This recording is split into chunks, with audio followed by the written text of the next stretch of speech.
ছাদ বাগানে একটা মাত্র বরবটি গাছ লাগালেই আপনি সাপ্তাহিক এক থোকা করে বরবটি তুলে নিতে পারবেন। আর এই প্রসেসটা কিভাবে করবেন তারই ট্রিক্স অ্যান্ড টিক্স এই ভিডিওতে আপনাদেরকে আমি শেয়ার করব। আর ভিডিওটা প্রথম থেকে শেষ পর্যন্তই আপনারা দেখবেন।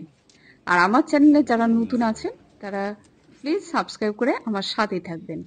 আর আপনাদের কোনো রকম সমস্যা, কোনো রকম জানার ইচ্ছে থাকলে আমাকে অবশ্যই কমেন্ট করবেন।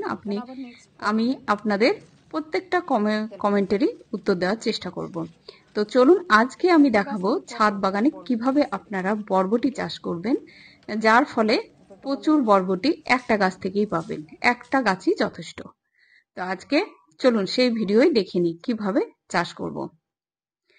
তো এইখানে এই যে বরবটি গাছটা দেখতে পাচ্ছেন, এই বরবটি গাছটা আমি মানে মাটিটা যেভাবে করেছি, কম্পোস্ট সার, কিচেন কম্পোস্ট সার আর নর্মাল যে মাটি হয় সেটা আর গোবর সার দিয়ে চারাটা লাগিয়ে দিয়েছিলাম। আগে বীজ আমি অন্য জায়গায় জার্মিনেট করে নিই, তারপরে সেই গাছটা একটু বড় হয়, তারপরে এই বরবটির গাছটা লাগিয়ে দিয়েছি। আর লাগিয়েছি একটা র্যাকেটে। এখানে দুটো গাছ দিয়েছিলাম, তো একটা গাছ আমি দেখছি বড় হচ্ছে না, ওই জন্য একটা গাছকে কেটে ফেলেছি আর এই একটা গাছই বড় হতে দিয়েছি। আমি দেখলাম যে একটা গাছে যদি আমি ভালোভাবে মানুষ করতে পারি তাহলে এটাই যথেষ্ট, আর বেশি গাছ লাগবে না। তো সেই জন্য এই গাছটাকে আমি বড় করেছি। তো বরবটি তোলার পরে একটা কাজ করতে হবে কি, এই গাছটার নিচে যেসব অবাঞ্ছিত ব্রাঞ্চ বা পাতাগুলো আছে সেগুলো কেটে ফেলতে হবে। তো আমি সেই কাজটাই করছি। নিচের দিক আপনি যত ঝোপালো রাখবেন তত কিন্তু ফলন কমে যাবে, এইটা কিন্তু আপনাদেরকে খেয়াল রাখতে হবে। আর প্রত্যেকটা ভিডিওতেই আমি বলে দিই যে গাছ যখন গ্রোয়িং ফেজে থাকে তখন আপনারা অবশ্যই সর্ষের খোল পচানো জল, চায়ের পাতা ভেজানো জল, এগুলো আপনারা ইউজ করতে পারেন। আর তার সাথে বিভিন্ন ধরনের সবজি পচানো জল, এগুলো ব্যবহার করবেন।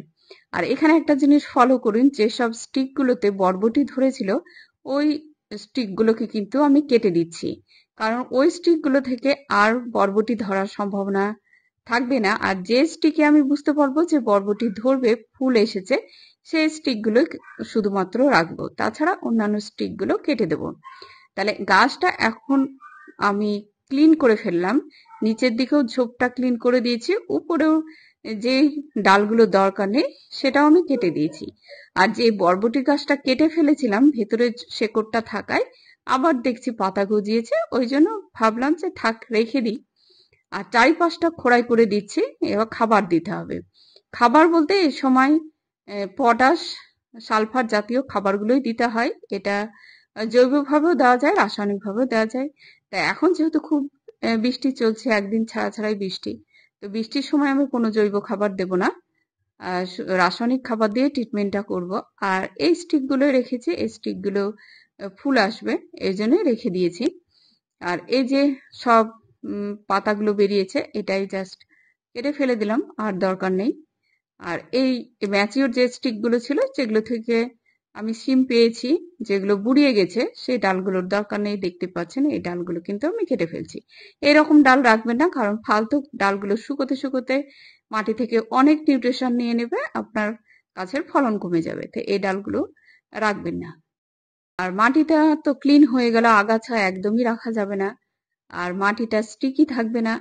আপনারা একটা জিনিস খেয়াল করুন যে মাটিটা যখনই আমি খোঁড়াই করছি ওটা কিন্তু খুবই ইজিলি খোঁড়াই হয়ে যাচ্ছে, কারণ এই মাটিতে কম্পোস্ট সার, গোবর সার এর পরিমাণই বেশি আছে মাটির থেকে। তো আপনারা চাইবেন মাটির থেকে একটু কম্পোস্ট সার বা গোবর সারের পরিমাণ একটু বেশি রাখতে। তবে আমি বলবো না যে গোবর সার বেশি দেবেন, গোবর সার পরিমতো মতো অল্প দেবেন। আর গোবর সারে কিন্তু খুব বেশি হলে পাতা হলুদ হয়ে যায়, গাছ মরে যায়। আর এখানে আমি 1 টিস্পুন মতো সালফার দিয়ে দিলাম। আর সালফারের পরিবর্তে আপনারা পেঁয়াজের খোসা ভেজানো জল দিতে পারেন।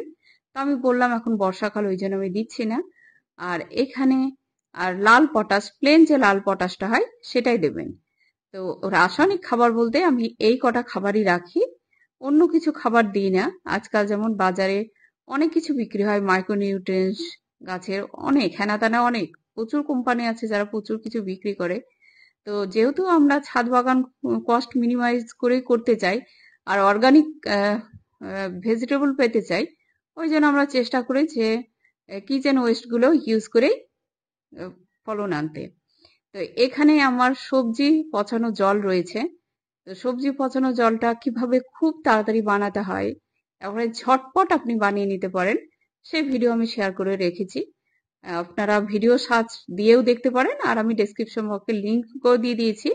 আপনারা লিঙ্কটা ক্লিক করে জাস্ট দেখে নিতে পারেন যে কিভাবে আমি লিকুইডটা তৈরি করেছি। তো এখানে জাস্ট সেই লিকুইডটাই দিলাম, আর কিছু না। তো এইভাবে আপনারা যত্ন করলে দেখবেন একটা গাছই যথেষ্ট।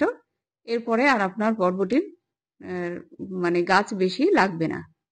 আর একটা প্রসেস আছে, সেটা বলি যে এই যে গাছটা আপনাকে 4 থেকে 5 বার মতো অনেকটাই ফলন দেবে, তারপরে গাছটা বুড়িয়ে যাবে। তো সেই মুহূর্তে গাছটা আর দরকার নেই, আপনি 4 থেকে 5টা ফলন নেবেন, তারপরে গাছটাকে তুলে ফেলে দেবেন। আবার নতুন করে বরবটির বীজ লাগিয়ে দেবেন। যখনই দেখবেন যে গাছ আমি 3 নম্বর ফলন পেতে যাচ্ছি, সেই মুহূর্তে বীজ লাগিয়ে দেবো, নিয়ে আমি চারা করব। এটা 4-5 নম্বর ফলন দেওয়ার পরে গাছটা যখনই বুড়িয়ে গেল, তখন ওই চারাটা নিয়ে এসে এই যে মাটিটা রয়েছে, কিছু মাটি নিয়ে নেব, মানে ওই মাটির সাথে যেটা আমি ইউজ করি সেই মাটির সাথে কিছু খাবার মিশিয়ে নেব। এখানে দেখতে পাচ্ছেন আমি গোবর সার মেশাচ্ছি, এই ডিমের খোলাকুচি মেশাচ্ছি, আর আরো অনেক কিছু মিশিয়ে নেব এর সাথে। আমি পুরোটা দেখাতে পারছি না। সবকিছু মিশিয়ে নিয়ে মিক্সারটা মানে একেবারে রেডি করে ফেলবো। আপনারা নিমখোল মেশাবেন, তারপরে শিংকুচি, হাড়ের গুঁড়ো, এগুলো মিশিয়ে দেবেন, একটু চা পাতা, একটু খোলের গুঁড়ো, এগুলো নিয়ে পটের মিক্সারটা একটা মানে উপযুক্ত মিক্সার তৈরি করে নিতে হবে।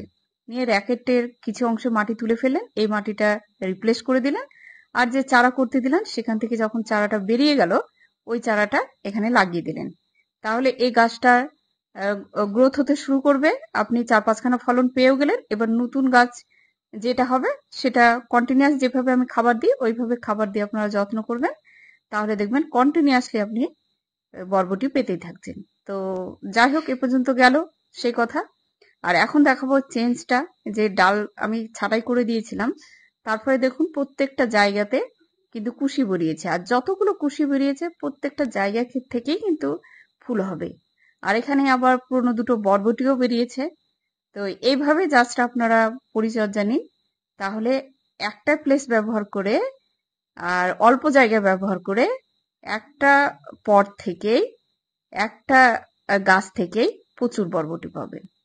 তো এই পর্যন্তই, আবার পরবর্তীতে আপনাদের সাথে দেখা হবে।